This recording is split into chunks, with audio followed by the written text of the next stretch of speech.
Good to see you all. If you're new, my name is Justin. I'm new, and my name is Justin. And it's good to have you.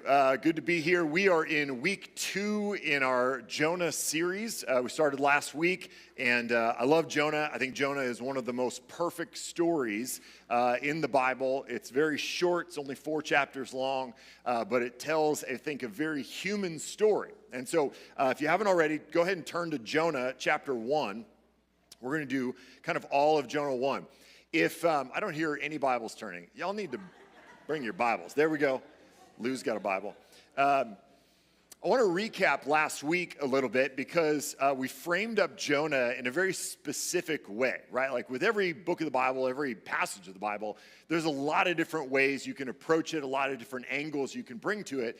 And the angle that we're coming at Jonah with is to talk about mission and what is your mission or what is your purpose in the world, which is a question that all of us are asking at one level or another with one level of specificity and intentionality or another. And it's a question that we all have to ultimately answer, whether we answer it kind of accidentally and we just kind of flow through life and whatever happens, happens. And one day we wake up and we're 80 years old and we go, what happened? How did I get here? What happened to my life? And you kind of let life happen to you instead of having some real purpose to your life and an understanding of what your mission might be. And so my hope is that no matter where you are today, no matter what age and stage, that we can take whatever is left in your life and have a real mission. That sounded dark, and I didn't mean that what's rest of your life is not much. It's probably a lot. But whatever that is, we're gonna try to discover what God's mission is for us. And so here's what we did last week. We looked at a kind of biblical, what I would call a biblical theology of mission. I know that sounds like a big idea, but basically we looked at 3 passages that function, I think, as kind of tent poles for this big idea of what God's mission is for us and what God's mission is in general. And so I want to recap those 3 really quickly because today we're looking at what happens when we don't follow on God's mission. So passage number 1 was Genesis chapter 1, verse 28. And you don't have to turn there, but you can. As I mentioned last week, it's on page 1. Easy to find. Our mission given to us by God. So Genesis chapter 1 is the story of God's creation of the world. We get to the end after he's created all things, creates human beings in his own image and says all of it is very good. And then he gives us his first command in the scriptures. The first thing he tells humanity to do is in verse 28. He says, God blessed them and God said to them, be fruitful and multiply and fill the earth and subdue it, and have dominion over the fish of the sea and over the birds of the heavens and over every living thing that moves on the earth. So we talked last week about how that is our mission. That is the mission that God has given to humanity. First, be fruitful and multiply, right? Have families, grow this world. We start from 2 people and we need to get to billions. We're doing pretty good. And so he says, be fruitful and multiply over the face of the earth. And then he says, subdue creation and have dominion over it, right? We talked about how last week that doesn't mean that we dominate the world, that it's under our thumbs or something like that we would exploit the world. That's not what God has given us to do at all. In fact, what he says is that we should cultivate what he has given us. And so he's given us all of these raw materials and basically said, like, use them to make cities and to make technology and to make culture and allow that culture and technology and cities to grow and multiply and manifest and fill the whole earth, basically make a world. So like kind of an artist being thrown a bunch of materials, painting materials or whatever the materials are, I can't think of a second one besides paint, and go like create something. That's what God does. God gives all of it to us and says, make, create, cultivate. Take thing number 1 and thing number 2 and combine them together and make thing number 3. That's the creative, cultivating work that God has given us to do. And that is, I think, one of the most exciting ideas in the whole Bible. Because if for no other reason, and there's many, but if for no other reason, it gives purpose and mission to the thing we spend the vast majority of our lives doing, which is work. Work. right? God has given us purpose for work. It's not just, as we see in Genesis 3, it's not just toil. It's not just a way to make a buck. It's not just a way to feed our family. But he's actually, from the very beginning, said, before work is toil, before work is just for money, before work is to feed your family, work is mission. Work is purpose. Work is to create and cultivate in such a way that makes more of everything. We talked about, one of the examples I used was silicon. Silicon, it makes up 25% of the Earth's crust. It's just one of the elements of the dirt, basically. God bakes into this world 25% of the dirt is silicon, knowing that thousands and thousands of years later, we would take that silicon and make iPhones and ruin the world. Right? Like from this raw material, somebody went, ooh, what if we did this and added that and changed that and this and that and this and that, and then social media. And we hate everything, right? Like that's the cultivating, creating work that God's given us to do. So that's our mission. That's the mission God gave all of humanity. It's the mission he gave you. No matter who you are, no matter what you do, there isn't it's not your job to create your mission. It's not your job to invent your mission. Your job is simply to go, how has God wired and equipped me? What are all the resources that he's given me from my time and my gifts and my talent and my brain and my body, all of the opportunities that I have? How can I cultivate the world? That's the job. That's the mission. So each of your individual outworking of that kind of depends on who you are and how God wired you and made you and where he put you and all those things. All of our stories kind of have different endings, but the mission is the same. Okay, so that was kind of tentpole number one, that our mission is to cultivate God's world. The second, we talked about the motivation for that. What is the motivation for that? So we looked at Matthew chapter 22, when the Pharisees came to Jesus and said, "Teacher, what is the greatest commandment in the law?" Jesus replied, "You shall love the Lord your God with all your heart, with all your soul, with all your mind. This is the great and first commandment. And a second is like it, you shall love your neighbor as yourself." That's the motivation.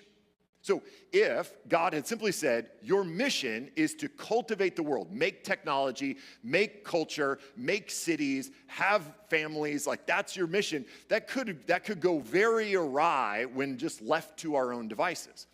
Jesus goes, hey, there is a motivation in this that should be guiding us and guides us towards better ends. First of all, that we would work in such a way that loves and gives glory to God.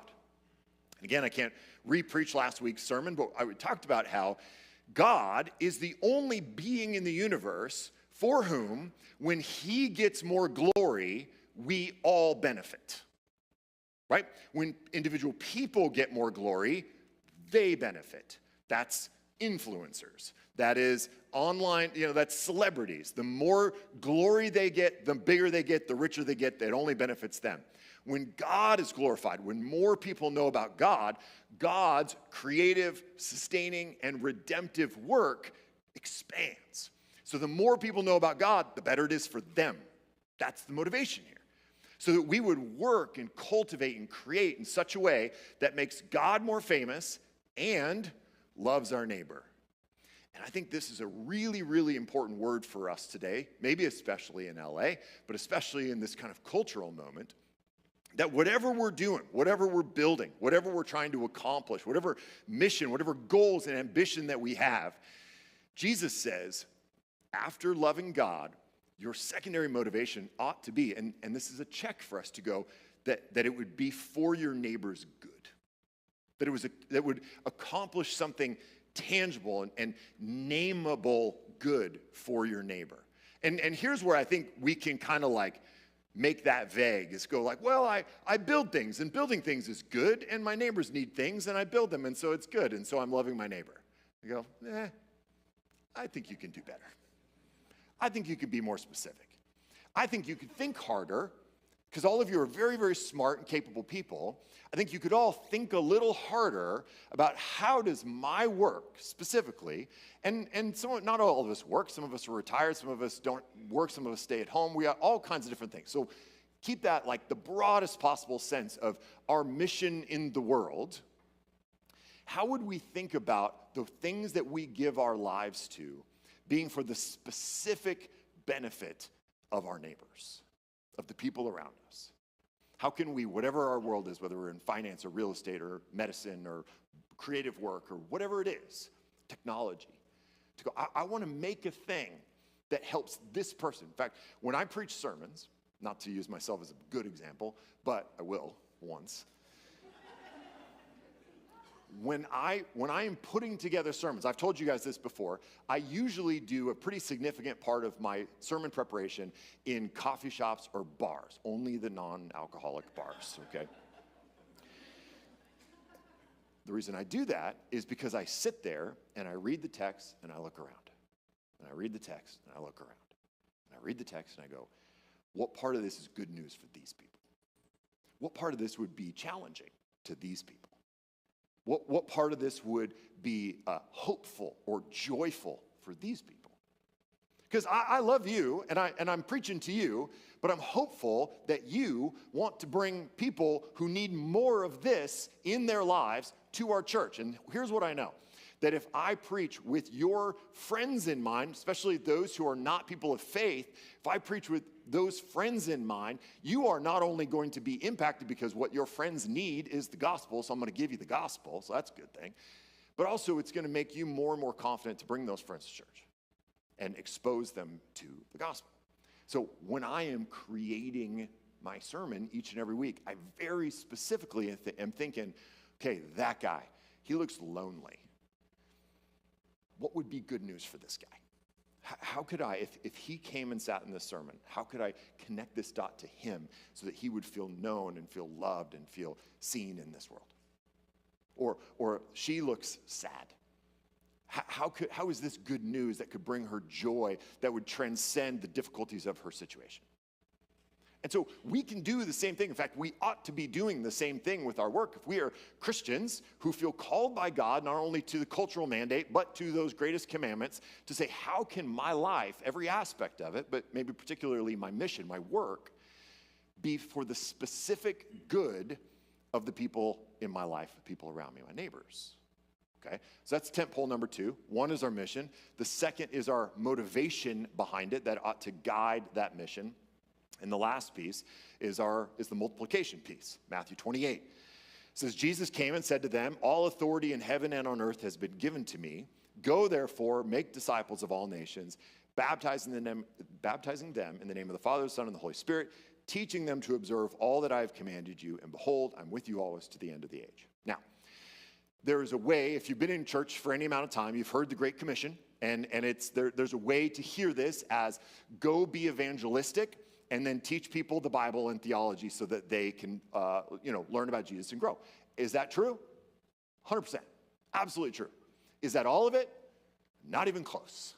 That is a fraction of what the Great Commission is calling us to, right? That idea, that application of the Great Commission can only come out of an understanding of our mission that is only focused on the Jesus' death and resurrection weekend. That was one weekend in the whole grand story, and it's the climax, don't get me wrong, but it's only one part of it. When Jesus says, go and make disciples, go make people who follow me, he's going, listen, the story starts at the beginning. You were made in the image of God. You were given a mission. Sin has entered the world. Everything around us is broken and not as it should be, but Jesus is the redemptive agent, is redeeming all of those things, and we have a hope of a restored future. When Jesus says, go and make disciples, he's going, invite people into all that. Invite people into all that. Invite people into an understanding of the fact that they were made in the image of God, made with purpose, that they're not accidents. That this whole universe is not an accident. It's not just these two atoms happened to hit each other the wrong way and it all exploded and all of this randomness has occurred since then. That ain't it. That ain't it. That there was purpose. That it was made out of not just purpose, but love, a desire for relationship. And that we were made for relationship with God, made for relationship with each other, made for relationship with all of God's creation, made for healthy relationship with ourselves. That's what we were made for. And yes, the world has been broken, and that's the easiest part to preach. We have all experienced the pain. We've all experienced the hardship, but there's hope now and forever.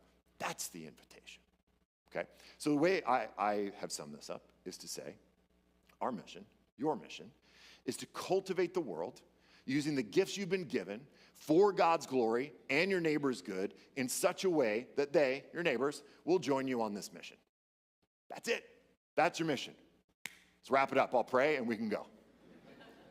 Just go do that every day for the rest of your life. Simple, right?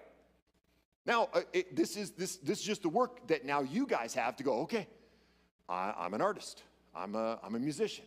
I work in tech. I work in money. I work in banking. I work in this. I work in that. How do I do that? How do I take thing A and thing B and create thing C? How do I take this note and create this chord? How do I take this paintbrush and that canvas and create something beautiful? How do I take this spreadsheet and that spreadsheet and make something beautiful? Impossible, first of all. How do I make things that glorify God and love my neighbor? And then how can I do it in such a way that the people around me would want to do that too? Because they go, oh, you've got like reason and purpose and meaning behind your work. It's not just spreadsheet wonking. It's actual, like, you're here for a reason. I want some reason. Because Excel's not enough. I need reason behind that. Okay, and so we would do that in such a way that people go, okay, I love it. I'm in. Let's go do that together. We don't have to reinvent or create our calling or purpose, but simply figure out how to use what we've been given to execute the mission that we've been given. That's my introduction. Today, it's my recap, so you probably just didn't even need to come last week. Today we're going to talk about what happens when you say no to God's mission. If God lays out and goes, this is what I have for you, and you go, no, I'm going to do my own thing. This is what happens. Jonah chapter 1. Now the word of the Lord came to Jonah, son of Amittai, saying, arise, go to Nineveh, that great city, and call out against it, for their evil has come up before me. Now, I want to separate kind of two ideas here. One is Jonah's big picture mission is he's a prophet.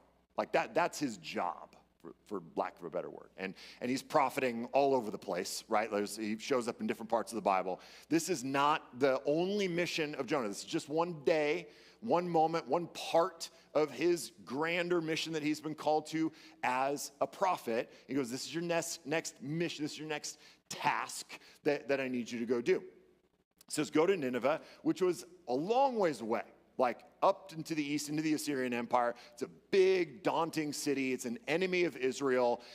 This was a big ask. This wasn't Jesus or God coming to Jonah going like, hey, knock on your neighbor's door and give him a Romans road track or something like that. Wasn't it. That'd have been easy. He goes, no, I want you to walk or camel to all the way to Nineveh, 200 miles away, go into the middle of this big city because their evil has come up against me, and go, hey, y'all, God sees your evil. You need to repent, or it's not going to go well. Jonah's response, but Jonah rose to flee to Tarshish from the presence of the Lord. He went down to Joppa and found a ship going to Tarshish. So he paid the fare, went on board to go with them to Tarshish. I think that's in there 3 times just to make me say it 3 times. Away from the presence of the Lord. Now we got a map. Let's throw the map up there just so you can see where Jonah was supposed to go, 550 miles to the northeast. He sets out and goes, actually, I've heard Spain is beautiful this time of year. So this is basically what all of you are doing right now, planning your summer vacation. You're like, Baghdad or Lisbon, you know?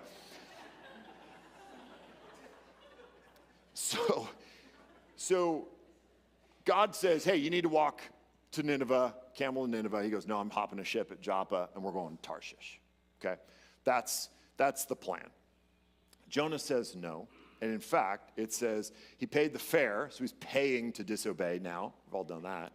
Went to Joppa, found a ship going to Tarshish, so he paid the fare, went on board to go with them away from the presence of the Lord. Now, I think we can all relate to Jonah to some degree in this moment. I mean, have you ever had a moment where you felt pretty confident, God's calling me to do this, he's asking me to do this, he's set this path in front of me, and you're not into it at all. and you go, nope, I don't want that. I don't want to touch it. I don't want to go that direction.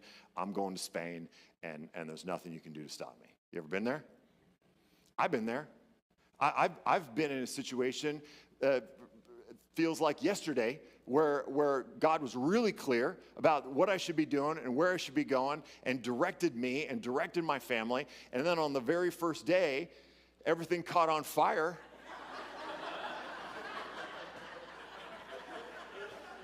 And I was walking down the street carrying a dog. And I'm like, what in the heavens is happening here, God? So yeah, I guess this is two positive things about me, but I didn't go to Spain, So here's what's interesting to think about with this book of Jonah. It's interesting to think about who the author is. And we don't know for sure who wrote this down, but it's clearly Jonah's story.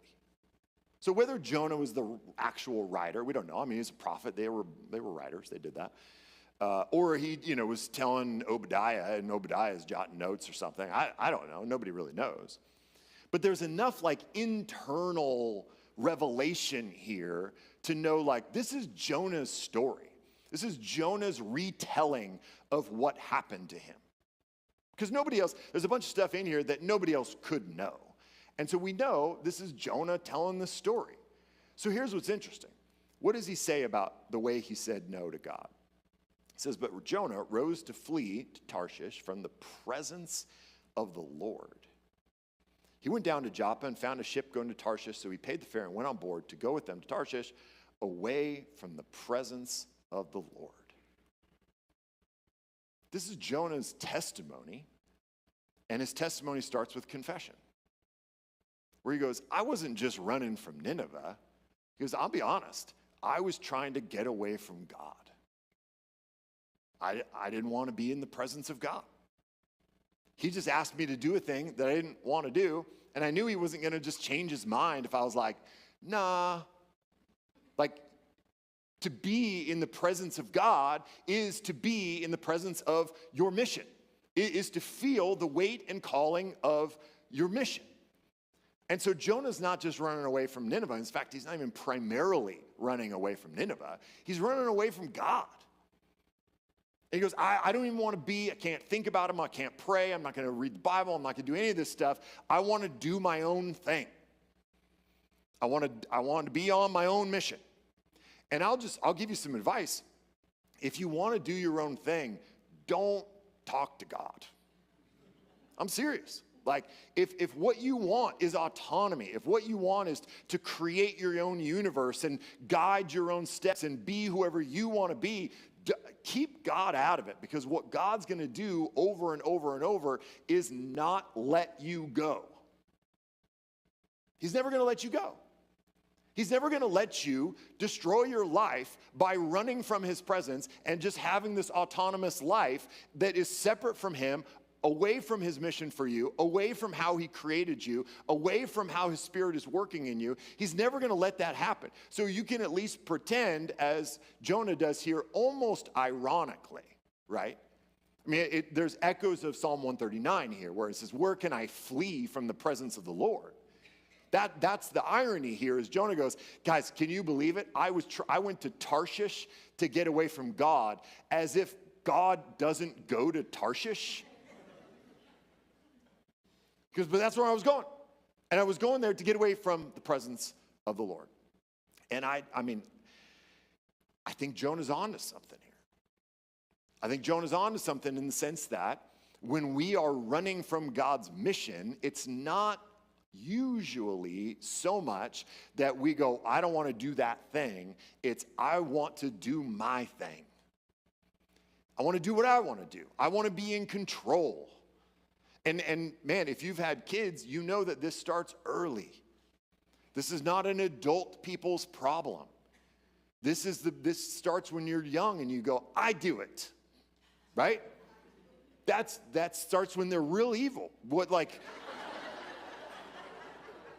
the first things out of their mouth are just pure autonomy and pure evil.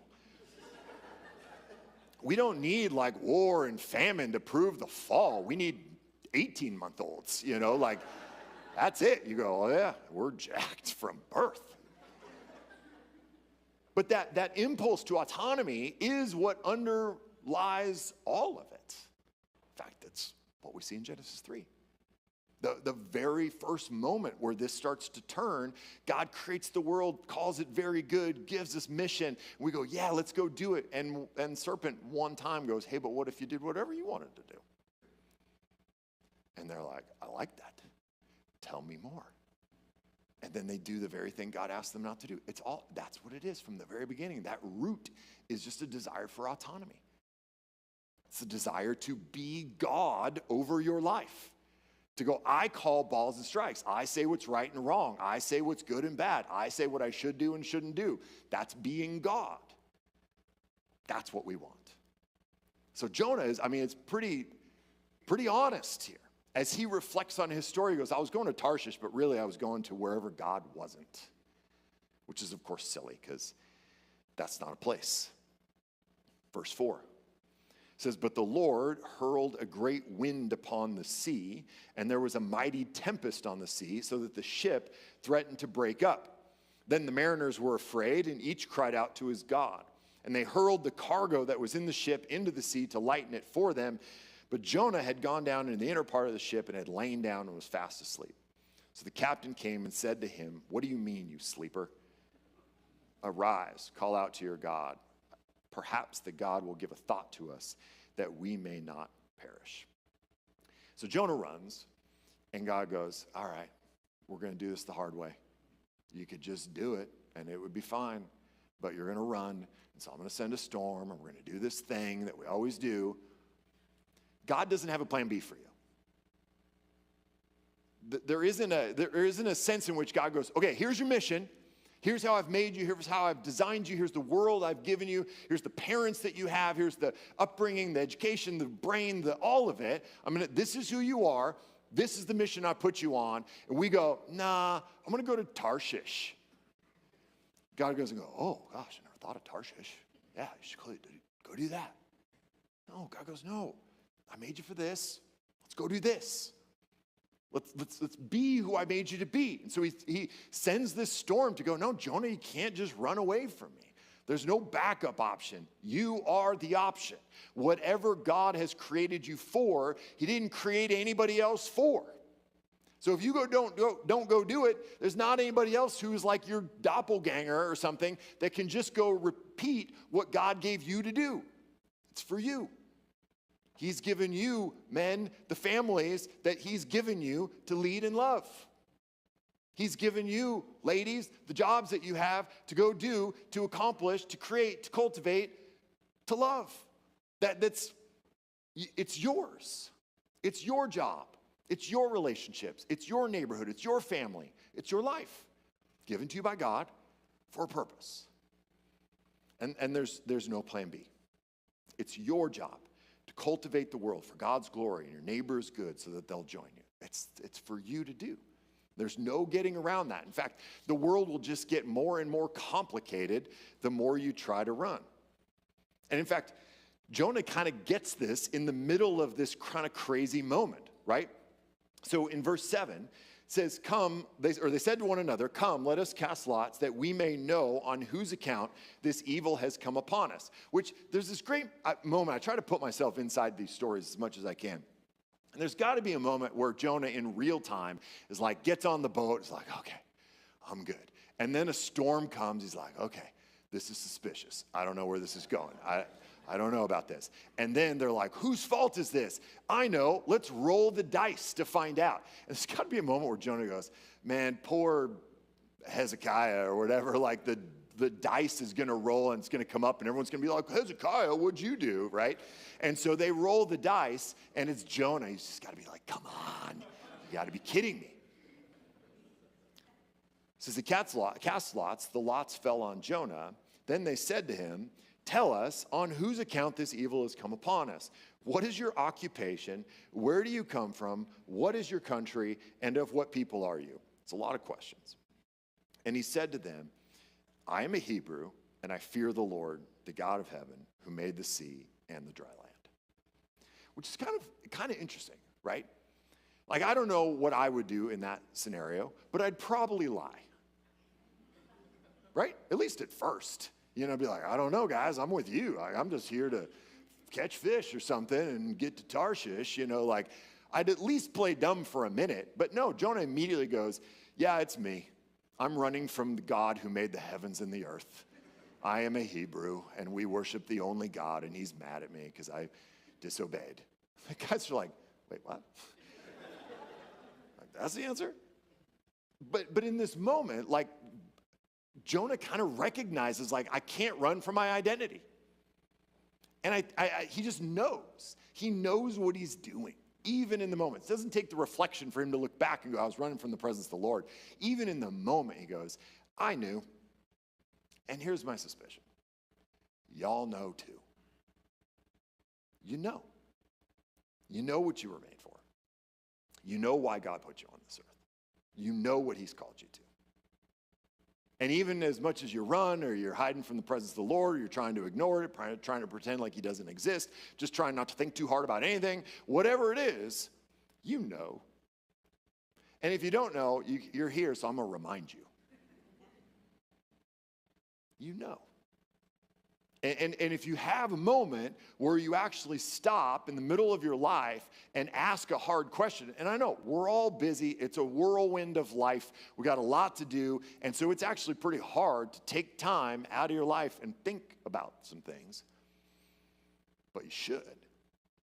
And what will happen is if you have a moment to actually think, like, who am I? Who has God made me to be? What has God put me on this earth for? What does it mean to love God and love my neighbors through the work that I do or the life that I live? And how can I do that in such, like, you know, you can find those answers. It's not hard. I believe in you. He's given it to you, and you know. What happens when we run? It exposes us. It exposes what we really want. It exposes what we're really going for. And it hurts other people. We're seeing that already with these sailors, and it extends even beyond that. Verse 10 says, then the men were exceedingly afraid and said to him, what is this that you have done? For the men knew that he was fleeing from the presence of the Lord because he had told them. Then they said to him, what shall we do to you that the sea may quiet down for us? The sea grew more and more tempestuous. He said to them, pick me up and hurl me into the sea. Then the sea will quiet down for you. For I know it is because of me that this great tempest has come upon you. Again, hilarious, right? He doesn't go, I got it. I'm just going to jump in the water. He goes, you will pick me up and you will hurl me into the sea. Like, these guys got to be going like, what? No, just push him. You know, like, what do you mean we got to hurl you into the sea? That's his answer. He goes, nevertheless, the men rowed hard to get back to dry land, but they could not, for the sea grew more and more tempestuous. Some great words in this story. Therefore, they called out to the Lord, O Lord, let us not perish for this man's life, and lay not on us innocent blood. For you, O Lord, have done as it pleased you. So they picked up Jonah and hurled him into the sea, and the sea ceased from its raging. Our disobedience draws other people into our chaos. When we're off mission, it's not just our problem. It starts to have this ripple effect for the people around us. And it makes sense why. Again, if we were created in God's image to cultivate and create, to be fruitful and multiply, that mission that we have, and we're supposed to do it out of love for God and love for neighbor, and we're supposed to do it in such a way that other people follow us, and we stop doing all that, whether it is we stop creating and cultivating, or we create and cultivate, but not for God's glory and not for our neighbor's good, or we don't do it in such a way that anybody cares or is excited about it, that hurts everyone around us. Now, the most obvious illustrations of this are when we are trying to create and cultivate and make and build culture and build technology, and we don't care about its impact on the people around us. There's a lot going on. In fact, there was an interview with Mark Zuckerberg that made the rounds on X this week, where he was talking about the fact that Meta is making an AI friend bot, basically. And it was pretty dystopian, actually, to listen to him talk. He was talking about how most people, the average American, has about 3 friends, but they have the desire for 15 friends. And he was talking about how we live in this culture now that really isolates people from each other, so we don't have nearly the friends that we would want to have or that we're made to have. And there's not even a moment where he pauses to go, oh wait, did I create that problem? Like, there's no self-awareness whatsoever that quite possibly the internet and social media in particular and Facebook at its worst created this crisis of relationships, this crisis of friendships. And so 1, there's no self-awareness around that. And 2, he goes, the solution, more Facebook. Alive Facebook. Facebook people, Facebook friends, real friends. He was literally, he's pitching this idea with no sense of irony, no sense of self-awareness, like the robot he appears to be, pitching this solution to a problem he solved by creating more problem. I mean, it's completely insane. It's a great example of someone who is a genius, putting silicon together, creating this amazing potential technology without any genuine concern for the good of his neighbor, and therefore making our lives worse, making his neighbor's lives worse. That's the easy example. You all can do that in your own life, in your own world, and you can make your own applications. I can't go around the room and do that for you, but I believe in you. That you can figure out how this has already, the ways in which we have failed to live up to what God has made us to be, have had negative impacts on the people around us. When we stop being fruitful, the world stops growing. When we stop cultivating, the world stops getting better. When we work for our own glory, we turn humans made in God's image into followers or customers. When we work for our own good, people just become tools to use. When we stop making disciples, we limit the impact our work can have. So getting off mission isn't simply about obedience or disobedience. It's not just a moral or ethical issue. It's literally how God made the world to work. And when we stop working, the world stops working. It stops making sense. It starts to break down and degrade. And I think we're seeing that all over the place. But I want to go back a little bit here to verse 11. The sailors asked Jonah, what's the solution? What shall we do that the sea may quiet down for us? And he said to them, pick me up, hurl me into the sea, then the sea will quiet down for you. For I know it is because of me that this great tempest has come upon you. I think Jonah thinks he's going to die. I think this is Jonah committing suicide. That Jonah has despaired of his life to such a degree that he looks at this crazy storm that's threatening to break up a boat and says the only solution is to throw me in the water. There's no way, there's no realistic way that Jonah could look at that scenario and go, and I'll survive, I'll swim ashore and be fine, but it'll just get me out of your hair. No. This is Jonah at his fullest despair, where he has run from the presence of God. He has confessed that he knows what he's doing. He told the sailors, I am running from the presence of the Lord. That is a deep confession of sin. And sees no way out of it except for to be thrown into the water, likely to his death. And again, it's interesting to think about this book being written or being told by Jonah. That Jonah's like, I was at the end. I didn't see a way out. I didn't see a way out. And what's ironic is that Jonah, by doing this, Jonah's not the good guy. Like Jonah, just a spoiler alert, Jonah's never the good guy in this story. Which is crazy that he told this story, and at no point is he the hero. He just continues to be the bad guy throughout the entire story until the very end. He goes, I didn't see a way out.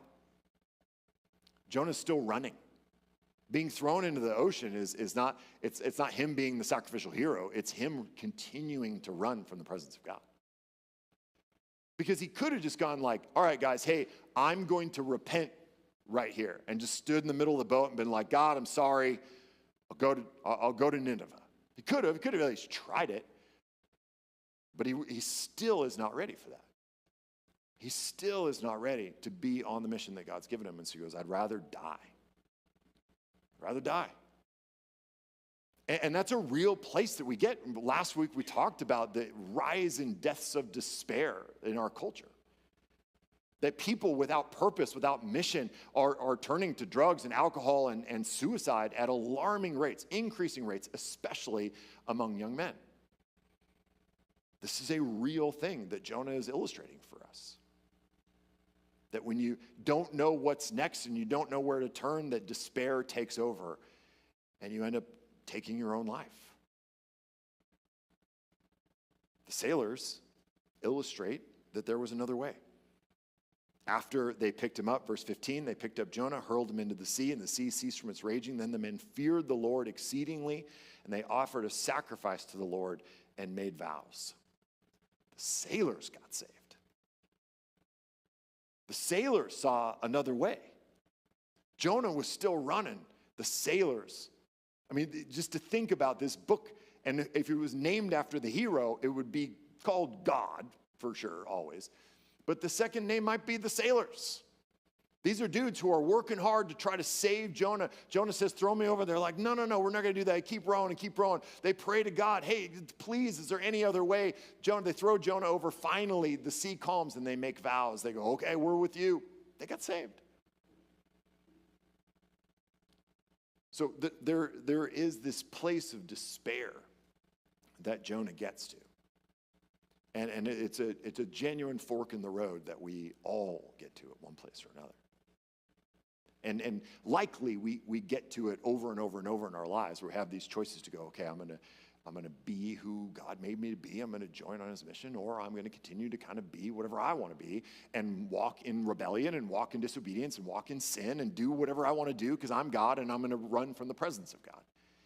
And we make that choice over and over and over, dozens and dozens of times a day, sometimes in more ultimate, more conscious, more life-impacting ways. We could probably go around the room and each of us tell a story about a time where we go, no, I knew what God had made me for and I knew this was the path, but I chose this one on purpose. And Paul, later in the scriptures, asks kind of a rhetorical question of us where he goes, and what was the end of that? What was the fruit that came of the decisions that you were making, the life that you live? What was it? Jonah here has an opportunity. God has shown up in this miraculous way to bring this storm, to cause him to have to actually acknowledge the mission that he's been given on. God controls the dice so that the lots show up as Jonah. All these sailors are looking at him. He goes, yes, I am a prophet of God. He sent me on this mission. I don't want to go. I'm running. And I imagine the sailors are like, and? Stop.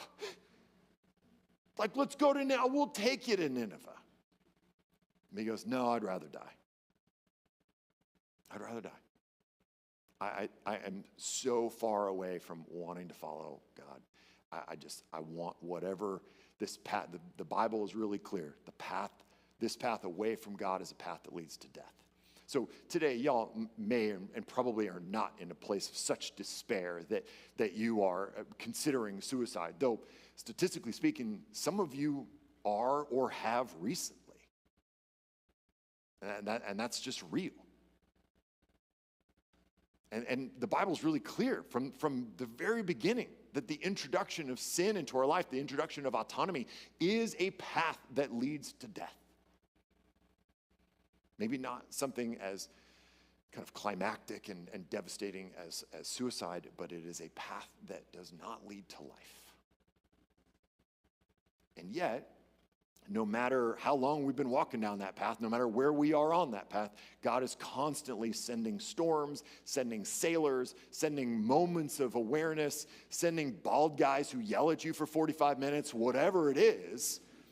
God can use anything to go, hey, think about this for a minute. Think harder about this. Think about what God's made you for and what path that you are on. And then verse 17. The Lord appointed a great fish to swallow up Jonah. And Jonah was in the belly of the fish 3 days and 3 nights.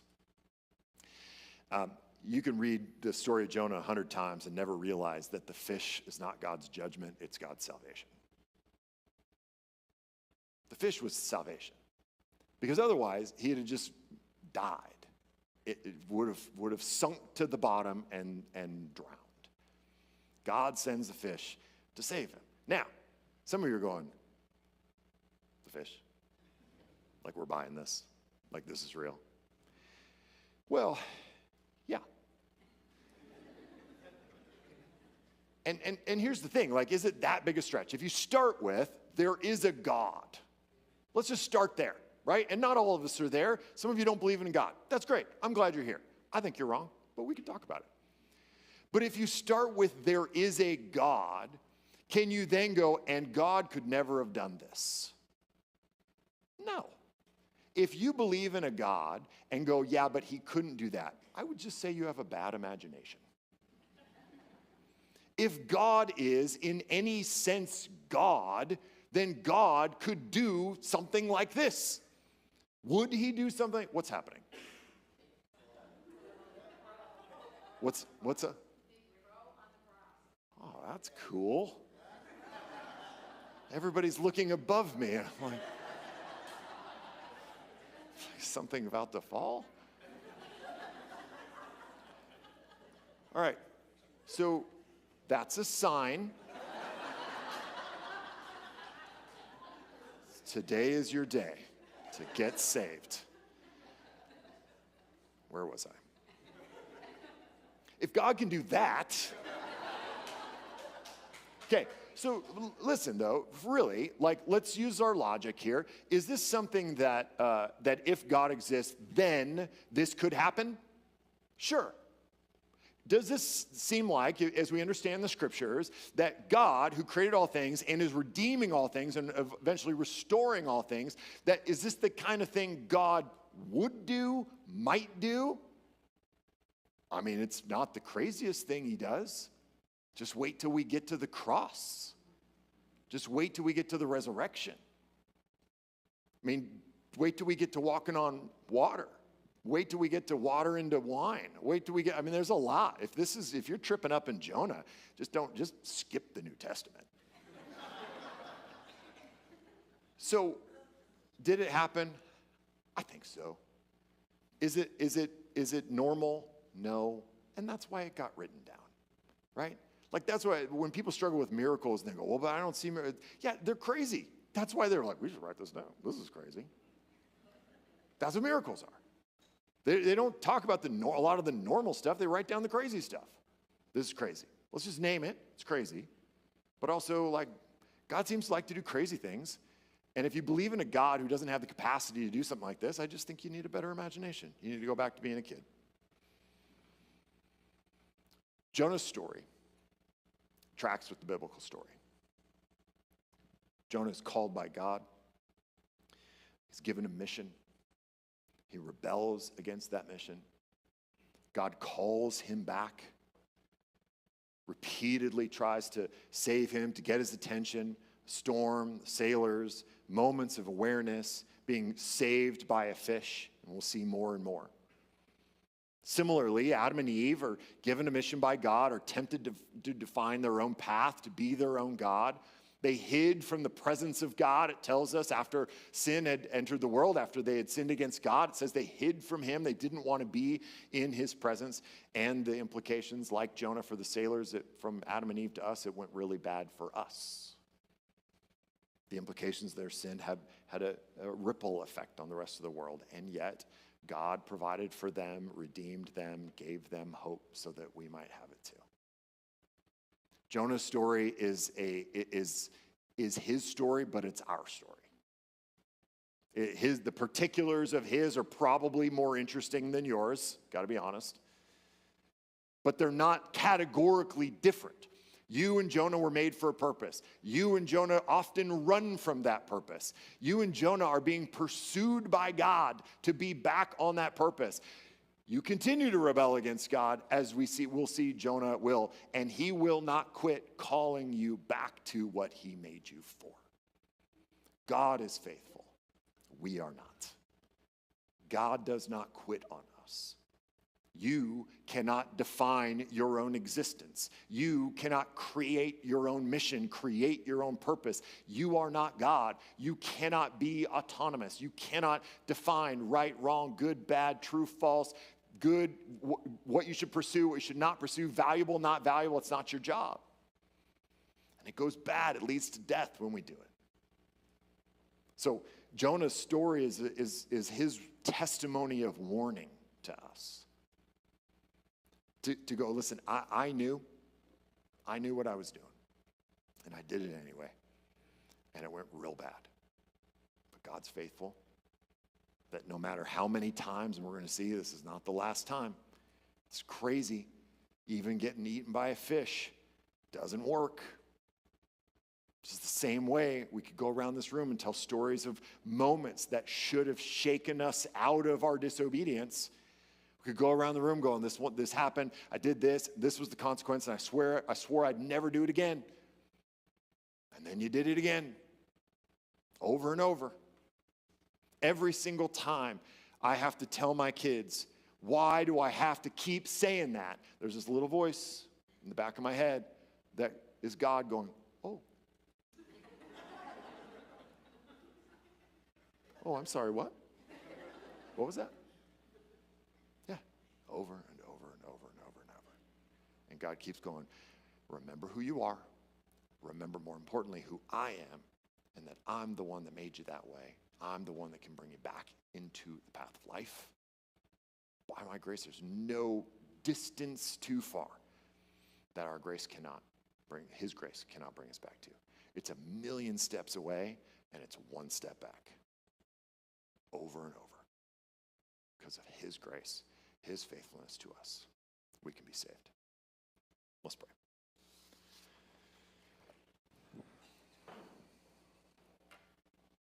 Jesus, you are